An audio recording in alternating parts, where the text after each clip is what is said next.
Hello folks, and welcome to another edition of Mail Unleashed. Today I'm particularly delighted to be joined by one of the doyens, I think, of both direct marketing and marketing, in the shape of Margaret Jobling, currently Chief Marketing Officer of NatWest Group, but previously I think you've done stints with 16 years at Unilever, is that right? That's right. You've done definitely British Gas Centrica, you've done Cadbury's, if I'm right. Probably missing one here. Birdseye, Birdseye. private equity. Yeah. And a bit of private equity. Yeah. But I imagine pretty much the high point of all that must have been the NatWest sponsorship of Team GB at the Paris Olympics. Yeah. I mean, tell us a bit about that. That was pretty special, to be honest. I think for multiple reasons. One, we saw a massive employee engagement, so our colleagues loved it.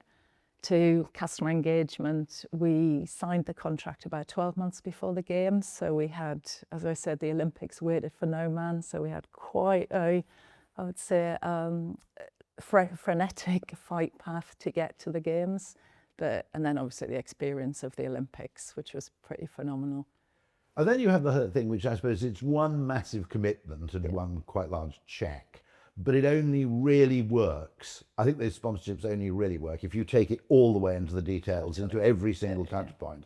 And given the number of digital and analog touch points you must have, that must have been an absolutely grueling piece, 12 months, just in terms of production work. Yeah, I think it's a bit like childbirth. You forget the pain afterwards, so you can live and enjoy the moment. But just the orchestration, and to your point, unless you push it through all the touch points, actually you miss the opportunity. It becomes marketing spin versus you create the experiences. So for us, it was a gigantic, massive undertaking, but well worth it. We saw massive shift in our employee engagement and customer engagement with the brand. I think there's also a really important point in all that, which is it applies to sponsorship, but it kind of applies to everything, which is this multiplier effect between different media. Totally. That when consumers see something in a different medium, fundamentally it isn't additive, it's kind of multiplicative. Totally agree with that. I mean, one of the things I think that's important with a relationship with a financial institution,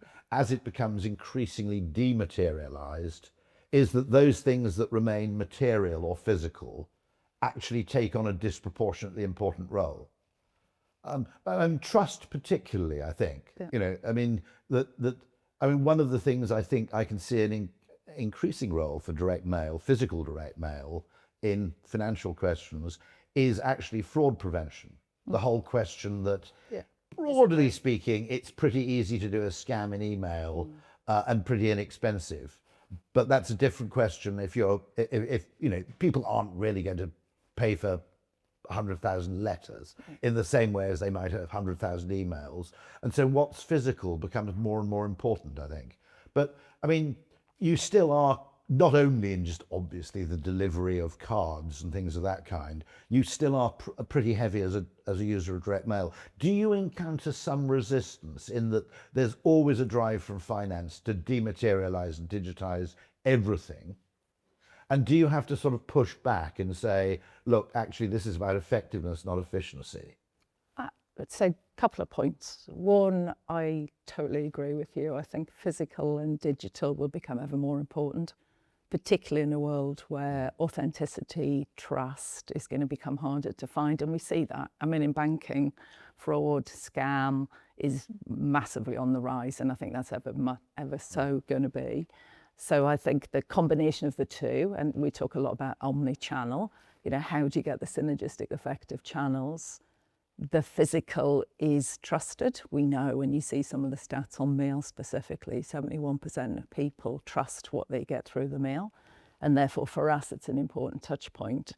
We don't get pushback. It's a bit like everything else. You know, if you are data-led, if you evidence return on investment, then actually the case stands for itself. So we know mail plays a really important role. I mean, when you get your new card, it comes through the mail. There's a reason for that, because it's a trusted channel. So we play it in the context of the role it brings to the channels, and therefore it does play an important part for us in financial services. One of the things that always strikes me as valuable about mail, physical mail in that environment, is that you have a target audience, you know who they are. But the target moment, which is at what moment of their week or month do people choose to engage with their finances? And one thing that always strikes me as pretty good about mail is that it's keepable. Yeah. So I think the average piece gets kept for sort of 5 or 6 days, and it's what I call the toast rack effect. You go, good idea, wrong time. You then put it by and deal with it at that weird moment of the week where you decide to do your admin. And of course, digital doesn't have that same facility, not nearly to the same extent. And so that question of actually reaching people, not only the right person, but reaching them at a time of their own choosing. Because I've always thought it's a bit of a failure of digital advertising, which is when you read a newspaper ad, it was when you'd chosen to do some reading. And when you saw a TV ad, it was when you'd chosen to sit down and watch a screen. But an awful lot of digital advertising arrives when you're trying to pay a parking fine or something. And it's totally inappropriate in terms of its context. And so I suppose physical mail in anything administrative has a real strength. Yeah, totally agree. And quite often people want to file it, they want to keep it. You know, Yes. It's evidence, particularly well, on some of the documentation we send out. It could be terms and conditions, fact sheets, the important information that people want to go back to, because sometimes you don't need it at that point in time, but you want to refer back to it. A bit when we talked a bit about your British Gas contract. You know, when you want the fine detail, Of course, you want the you want detail, so somewhere you in go a find it. file, in a bit of paper. Yeah, which isn't always at the point of receiving.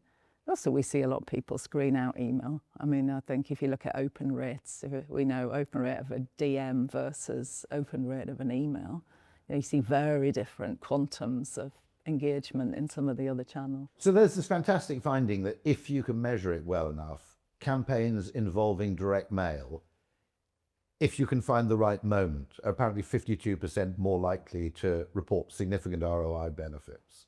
The thing that always worries me is the number of times that it never happens, largely because I think a lot of people with a financial background, and you must be surrounded by them, tend to see efficiency as a proxy for effectiveness.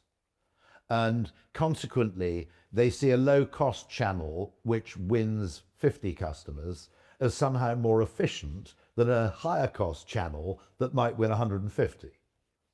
And I think that question of measurement and long-term measurement is really vital. And by the way, I mean, I remember having a conversation with Ocado where someone described their direct mail as annoyingly effective. And it sounds a very strange thing to say, except that they were always under pressure not to do it and therefore had to spend a lot of energy defending it. So I'd always assumed that, I must admit, that mail still has a massive role, but that it's outbound, not inbound, and that the days of the coupon are numbered. It's a bit like what I always say about the sleeper train to Scotland. You'll take it one way, but not both. Okay.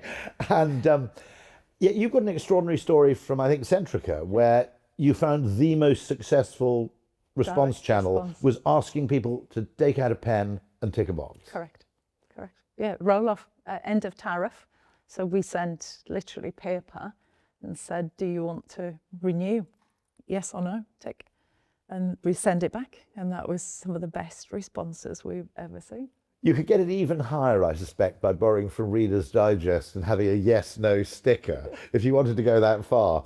But one of the extraordinary things about, I think, the excessive sort of obsession with fashionability of digital is that I always think that the opposite of a good idea is another good idea, and that there's always a counter trend to every trend. And one of the things we're not testing enough is we're not testing long copy press because it's just old fashioned. Yeah.